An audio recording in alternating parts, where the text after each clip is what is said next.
So it seems like the first week of Trump's second term has dragged on forever.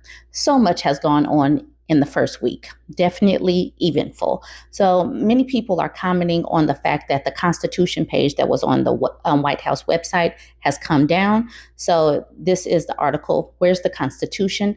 White House says website will bring it back soon. When Donald Trump team took over the White House website this week, it made quick work of taking down web pages that featured the country's founding documents and espoused the views of the previous administration. A silhouette of Trump and a bold-faced "America is back" message appeared on the homepage.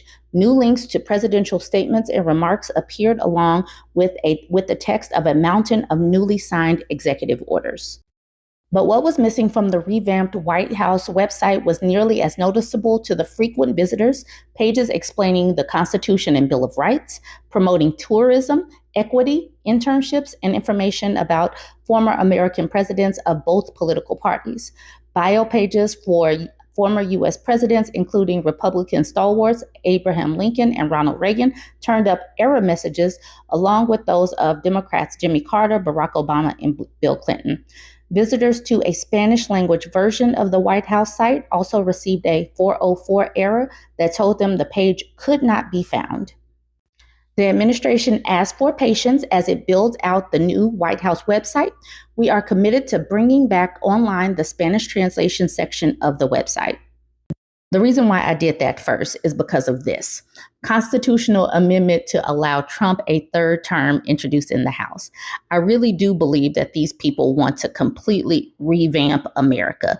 They're sitting up there talking about daddy's back and daddy's home and all of that weirdness. I think that they really believe that Trump is like founding daddy 2.0 or something very weird like that. All right, key points of this. A Republican House member introduced a resolution to amend the U.S. Constitution to allow Donald Trump and any other future president to be elected to serve a third term. Representative Andy Ogles of Tennessee introduced the measure days after Trump was sworn in for a second non-consecutive term in the White House. The 22nd Amendment currently bars anyone from being elected to more than 2 terms. Like I said, they're pulling down the Constitution for a reason. There are many things that he is introducing, as in he is in Trump, that simply would not go if the Constitution was up there and people were actually living by it. So let's just pull it down. Maybe people will forget. Trump has proven himself to be the only figure in modern history capable of reversing our nation's decay and restoring America to greatness.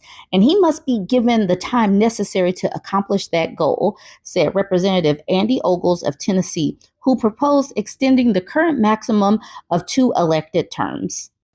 Ogle's resolution is tailored specifically to permit Trump to serve a third term, but not allow 3 out of the 4 living former presidents to serve third terms. No person shall be elected to the office of the president more than 3 times, nor be elected to any additional term after being elected to 2 consecutive terms, the amendment states. Former presidents Bill Clinton, George W. Bush, and Barack Obama all served 2 consecutive terms and thus would be barred from being elected to a third term. Very strange that they tailor it specifically to Trump. All right, it says, but not Trump, who is the first president since Grover Cleveland in 1982 to be elected to a second non-consecutive term. It's imperative that we provide President Trump with every resource necessary to correct the disastrous course set by the Biden administration, Ogles said in its statement. He is dedicated to restoring the republic and saving our country, and we as legislators and as states must do everything in our power to support him, said Ogles, a hardline conservative who is serving his second term in the House. I'm proposing an amendment to the Constitution to revise the limitations imposed by the 22nd Amendment of presidential terms. Ogle's move came 3 days after Trump was sworn in as president. The resolution also comes 2 months after Representative Dan Goldman, a New York Democrat, introduced a House resolution that reaffirms that the 22nd Amendment applies to 2 terms in the aggregate as president of the United States, and that the amendment applies to the 78-year-old Trump. So just a reminder, Trump likes dictators and authoritarians. He was palling around with some dictators during his first term, and he did let us know that he planned on being a dictator for at least a day, and is showing that he really thinks that he is some kind of king or something. So, just as a reminder, China's Xi allowed to remain president for life as term limits removed. China has approved the removal of the two-term limit on the presidency, effectively allowing Xi Jinping to remain in power for life. The constitutional changes were passed by the annual sitting of Parliament, the National People's Congress. The vote was widely regarded as a rubber stamping exercise. 2 delegates voted against the change and 3 abstained out of 2,964 votes. China had imposed a term limit on its presidents since the 1990s. But Mr. Xi, who would be due to step down in 2023, defied the tradition of presenting a potential successor during October's Communist Party Congress. Instead, he consolidated his political power as the party voted to enshrine his name and political ideology in the party's constitution, elevating his status to the level of its founder, Chairman Mao. On paper, the Congress is the most powerful legislative body in China, similar to the parliament in other nations, but it was widely believed that it would approve what it was told to. It is now hard to see Xi Jinping being challenged in any way whatsoever. He has amassed power, the likes of which has not been seen since Chairman Mao Zedong. So that is China. We also know that Trump kowtows to Vladimir Putin. He really appreciates the power that Vlad rules Russia with. So this one, Russian election, why Putin's 5th term as president was never in doubt. This is an article from last March. The Kremlin ensured Vladimir Putin had no credible opponent, so it was always certain he would secure a 5th term by a landslide. It was at a grand military awards ceremony last December when Vladimir Putin, 71, told the Russian public he would stand for the presidency again. Now is the time for making decisions. I will be running for the post of president of the Russian Federation, he declared at a Kremlin event last December. Russia's leader of 24 years had just handed out top honors to soldiers who had taken part in Russia's special military operation in Ukraine. He was chatting with a small group of participants when the commander of a pro-Russian unit in Ukraine's occupied Donetsk region approached him. "We need you. Russia needs you," declared Lieutenant Colonel Artyom Zoga, asking him to run as candidate in Russia's forthcoming presidential election. Everyone voiced their support. Totally sure that wasn't set up like that. Mr. Putin's spokesman, Dmitry Peskov, later described the decision to run as absolutely spontaneous. But the Kremlin rarely leaves its choreography to chance. Instead, straight away, its well-oiled media machine swung into action. On all state channels, President Putin was promoted as a national leader who stood head and shoulders above any potential rivals. Totally sure it was just spontaneous. He has been president since 2000, apart from the 4 years as prime minister because of a 2-term limit imposed by the Russian constitution. He has since changed the rules to give himself a clean slate to run again in 2024 by switching back to 0 his previous terms. That means he could also run for another 6-year term in 2030 when he will turn 78. During his time in office, Vladimir Putin has methodically tightened his grip on power, so no real threat to his rule exists any longer. His most outspoken critics end up dead or in jail or in exile. I am totally sure this is what Trump plans to do or wants to do. I know he looks at these leaders and like, oh my God, I wish that could be me. And his little minions are out here doing his bidding. That's where we are right now. This is what the MAGAs have voted in. This is where we are. Anyways, let me know what you think about this one. Go ahead and like, comment, and share.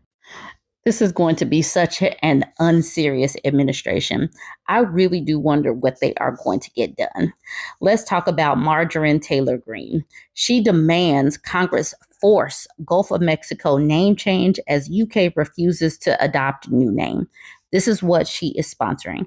I need to know and understand how any of Trump's executive orders so far and any of the things that they are pushing through proposing. How is any of it going to improve the economy?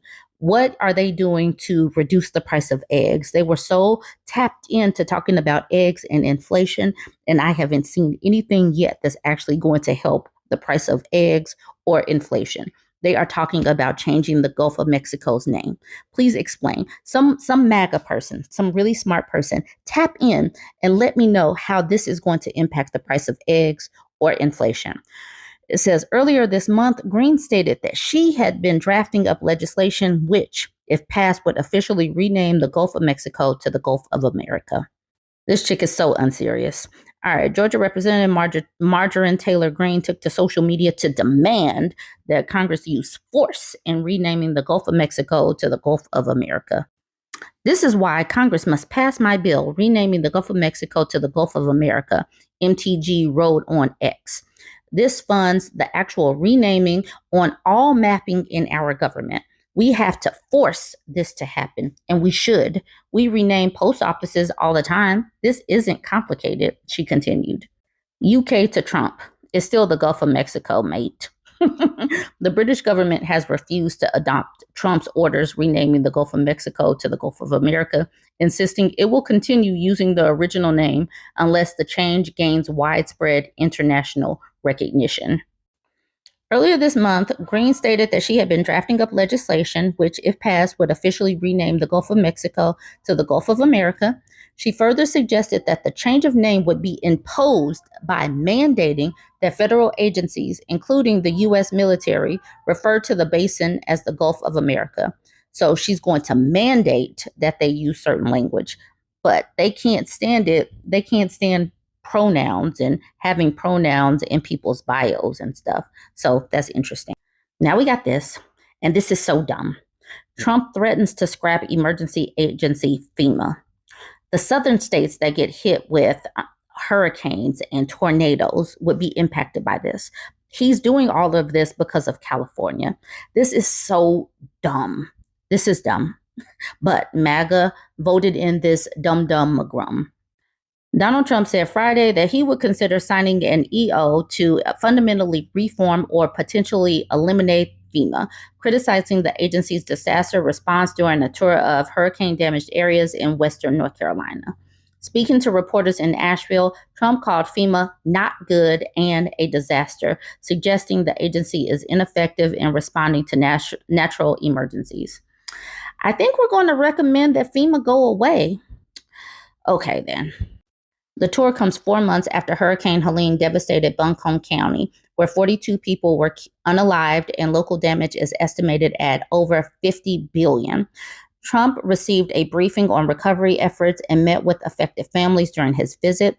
Trump proposed giving governors more direct responsibility for disaster response, indicating he wants to redirect federal funding straight to states rather than through the federal agency.